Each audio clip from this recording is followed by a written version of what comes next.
Hello everybody and welcome back to the Fortress of Solitude. Today we're going to be looking at Action Comics issue 1092, written by Mark Waid with art by Sian Tormey, colours by Ivan Placencia, and letters by Steve Wands. Superboy's adventures in Smallville continue as Clark comes to the aid of Eben McClory, a local old-timer who took up building planes and piloting them as a hobby. But his old biplane didn't really like the idea of that, and its engine decided to fail one day while he was out flying. As the biplane's engine fails, Clark swoops in and tries to hold the plane up, but thanks to Eben building the plane literally out of living room drapes and chewing gum, Clark's hands just go right through the hole. Not wanting to yank the old man out of a plane at speed, Clark tries to slow the plane down with his super breath, but thanks to his powers still developing and him still trying to get a grasp on them, he ends up misjudging the super breath and ends up showering the engine with his freeze breath, turning the engine into a giant chunk of ice, which throws the weight off the plane and makes it drop like a stone. See, this is the stuff that has made me absolutely love Mark Waid's run on Action Comics. It's this exploration into how Clark's powers work, how he's learning to use them, and how he's deploying them in rather realistic ways.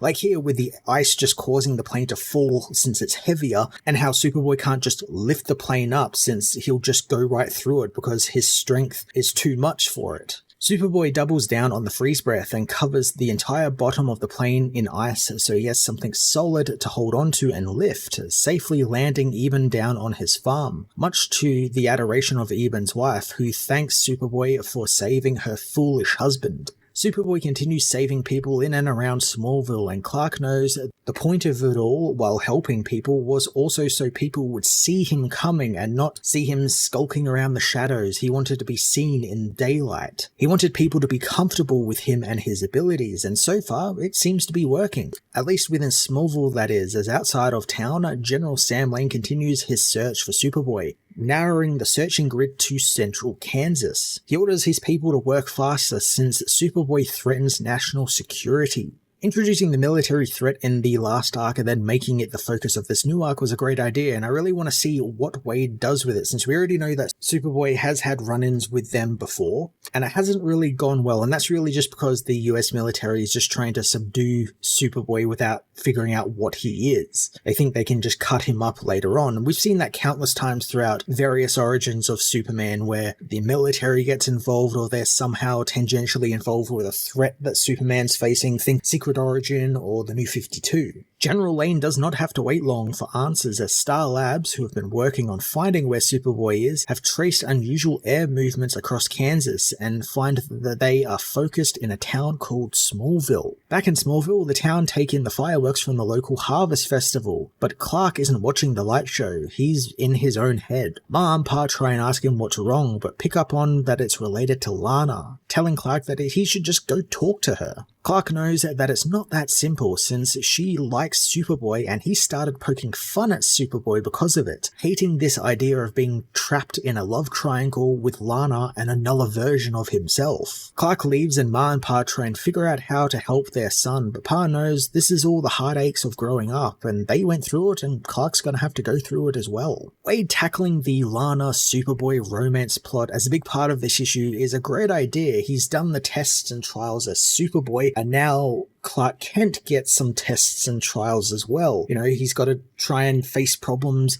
that teenagers face, stuff he can't just deal with his powers, and problems that we all face in our teenage years. So I really like that he's kind of out of his depth in that regard. Later, as Jonathan packs up their stuff and gets ready to head home, he learns from his neighbor Jack that Ben Hubbard's farm has been foreclosed on, along with the Jackson's farm further down the road. Jonathan wonders how this could even happen, since the season was rather lean, but he knows the Hubbards and Jacksons are smart enough to stay ahead on bank payments. Jack knows that it's the subsidies, and they aren't the same as they were last year, and threw them out of balance, with the rumor being that there is more coming, and maybe he and the Kents might face it soon as well. Now, this is going going to be an interesting threat for Clark to face, the banks, since Superboy can't fight against the family's failing financial situation. That's not something he can punch or use his laser vision on. It's not something that he can actually talk down either, so it's a really unique threat, and I'm intrigued to see how Wade is going to approach this and have Clark deal with that. Clark meanwhile catches up with Pete, telling him that he got a B- on his geography test, which surprises Pete as Clark was a star student the year prior. Clark knows he did it on purpose though, since while he could ace every test put in front of him, he knows star students get noticed, and as Superboy's secret identity, Clark Kent cannot allow that to happen. Clark also knows that pining after Lana will make him noticeable, and he can't really have that either, but what he can have is his friendship with Pete. Asking the boy if he wants to go to their old campsite that they used to go to when they were kids and just hang out for a little bit. This scene really kind of like signposts where this is happening in the timeline, because obviously like there's kind of like a timeline that's moving forward. So Superman didn't arrive on Earth in 1938 anymore. He arrived somewhere in like, you know, the 90s, which means we can have parts like here, like Wade writes, where Clark is referencing the Star Wars prequel trilogy, and you know, he's saying stuff like young Padawan and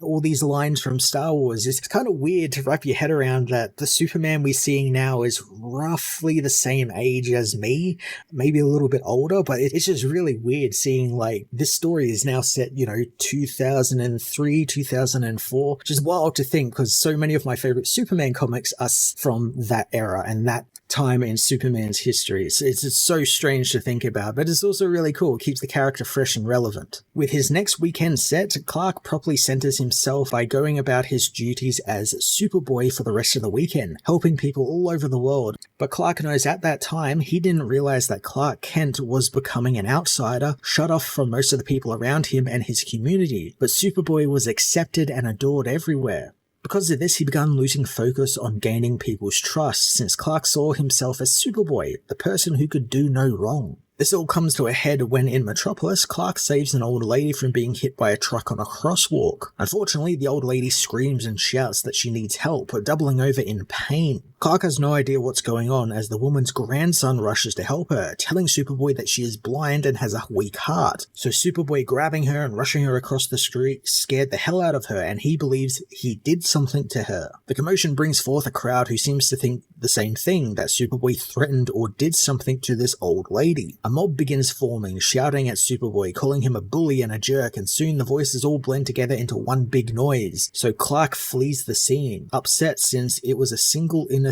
mistake and that's all it took for people to turn on him. This is the kind of humbling moment that was bound to happen sooner or later for Superboy, and Wade writes it in a way where Clark just had an innocent lapse in his rules that he set for himself and has learned, and he just got kind of too comfortable and didn't think anything could go wrong, which speaks a little for Clark's always optimistic view of the world. And it also really speaks to him because, you know, you think of like this could be the moment where he realizes, oh, people aren't worth it, you know, I'm just gonna, you know, act evil or something. That could be this moment. You know, he's realized that people will never change and they'll always fear him, so he's just gonna be that fear. But Clark doesn't think like that. Clark thinks like Superboy does, which is, oh, I just made a mistake, I can atone for it and I will make it up to the people. You've got Wade writing that and then also layering in the fact that Clark is a teenager at the moment, so every little thing to a teenager at this point in their life is like the worst thing ever to imagine, and nothing could get worse. So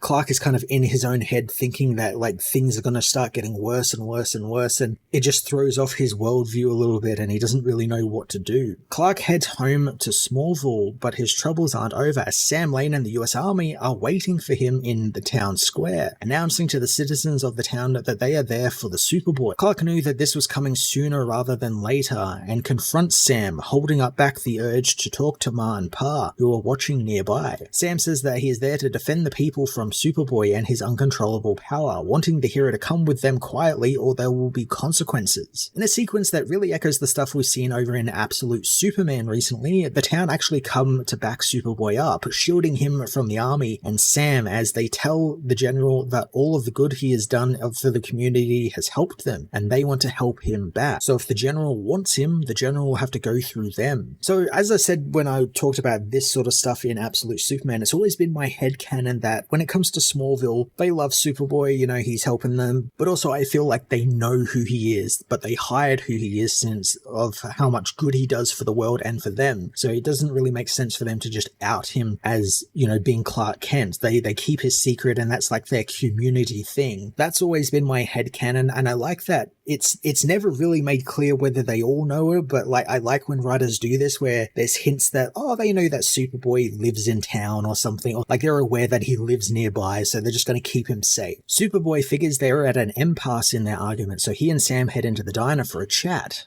Sam explains how he can't let one small crowd of farmers dictate how US military policy is enacted, and he knows Superboy is a bright kid and he personally has very little doubt that he is a threat. But when he puts on his army uniform, it is to defend the safety of the country, something Clark echoes by saying he does the same thing when he is Superboy. It's a little odd Clark having this confrontation with the man whose daughter he will one day marry. Really, just because usually when Sam meets Clark, it's not until Clark is Superman and in Metropolis. You look at origins like the New 52 or Secret Origin, like I mentioned before, they are all parts where Sam Lane comes into the story a lot later. Makes sense with Sam having the interests of the country in mind and, you know, kind of gunning for Clark and everything. It's just really odd seeing it at this point in the timeline. Superboy tells Sam that they aren't enemies, so he wants to offer the general something. He will work for Sam, but only when they really, really need him, and there are conditions, such as he won't be a weapon to anyone or do anything he feels is unethical or immoral, and in return, Sam will leave Smallville and him alone. So this is what I was interested in what Wade would do with having Clark confront the military, and having Clark openly want to help Sam is interesting. It fits well, you know, Superboy does want to help people, and I like that there's obviously conditions, but it's cool that he's open to help the government and try and do the right thing, and I'm intrigued to see how Sam's going to, let's be honest, mess that up. Something's going to go wrong, I think, and Sam's going to like push the boundaries a little bit, and it's going to push Superboy away. Sam thinks that Superboy is rather bold for someone his age, reminding him of his daughter, but he shakes Clark's hand, agreeing to the deal. But what Sam knows that Clark doesn't is that they have an extra ace up their sleeve, as the US government has gotten their hands on some Element X, better known as kryptonite. And just as I just said, Sam's going to fuck this up somehow. He's going to develop a kryptonite weapon or something, or like Clark will have to use kryptonite or something as a weapon. It's going to be something like that. Some type of weapon is going to get developed with that kryptonite. While the main story is over, there is a very surprising epilogue in the back of the book, as the Expo of Tomorrow, the future expo that Clark went to as a child and in the present Clark is currently at,